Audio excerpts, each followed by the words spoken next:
السلام علیکم ورحمۃ اللہ وبرکاتہ۔ محترم معزز سامعین کرام، جیسا کہ ذی الحجہ کے ایام چالو ہو چکے ہیں اور ذی الحجہ کی آج پہلی تاریخ ہے، رسول اللہ صلی اللہ علیہ وسلم نے ہجرت کے بعد سے ہر سال قربانی فرمائی، کسی سال ترک نہیں فرمائی۔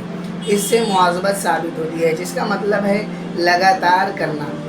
اس طرح اس سے وجوب ثابت ہوا۔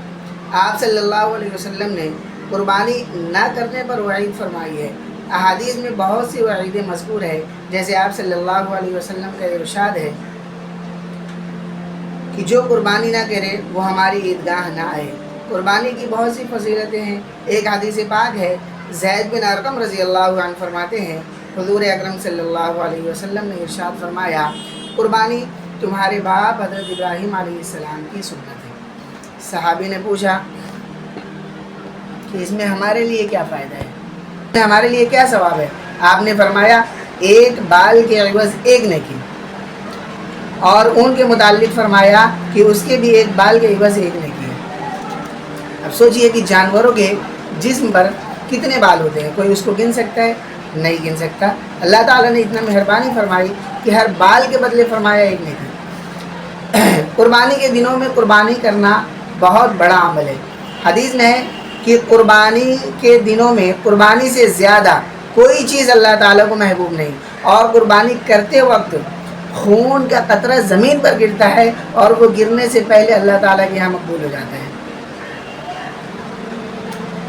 اب مسئلہ آتا ہے، جب چاند نظر آ جاتا ہے ذی الحجہ کا، تو قربانی کس پر واجب ہے؟ بہت سارے مسائل سامنے آتے ہیں۔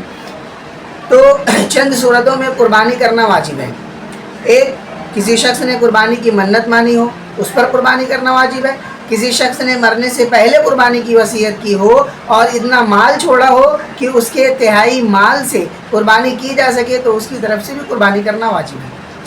تیسرا، جس شخص پر صدقہ فطر واجب ہے، اس پر قربانی کے دنوں میں قربانی کرنا بھی واجب ہے۔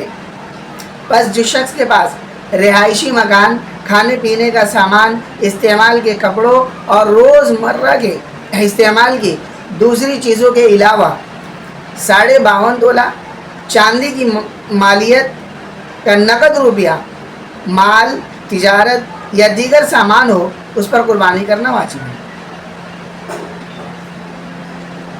مثلاً ایک شخص کے پاس 2 مکان ہیں، ایک مکان اس کی رہائش کا ہے اور دوسرا خالی ہے، تو اس پر قربانی واجب ہے، جبکہ اس خالی مکان کی قیمت 52.5 تولہ چاندی کی مالیت کے برابر ہو۔ یا مثلاً ایک مکان میں وہ خود رہتا ہے اور دوسرا مکان کرائے پر اٹھایا ہے، تو اس پر بھی قربانی واجب ہے، یعنی اس نے کرائے پر لگا دیا، وہاں سے بھاڑا آ رہا ہے، اس پر بھی قربانی واجب ہے۔ البتہ اگر اس کا ذریعہ معاش یہی مکان ہے، یعنی مکان کا کرایہ ہے، تو یہ بھی ضرورت زندگی میں شمار ہوگا اور اس پر قربانی کرنا واجب نہیں ہوگی۔ یا مثلاً کسی کے پاس 2 گاڑیاں ہیں، ایک عام استعمال کی ہے اور دوسری زائد، تو اس زائد پر بھی قربانی واجب ہے۔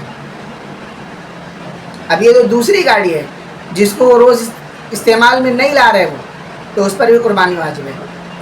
یا مثلاً کسی کے پاس 2 پلاٹ ہے، ایک اس کے سکونتی مکان کے لیے ہے اور دوسرا زائد ہے، تو اگر اس کے دوسرے پلاٹ کی قیمت 52.5 تولہ چاندی کی مالیت کے برابر ہو، تو اس پر قربانی واجب ہے۔ اس طرح سے عورت کا مہر معجل اگر اتنی مالیت کا ہو کہ اس پر بھی قربانی واجب ہے، یا صرف والدین کی طرف سے دیا گیا زیور اور استعمال سے زائد کپڑے نصاب کی مالیت کو پہنچتے ہوں، تو اس پر بھی قربانی واجب ہے۔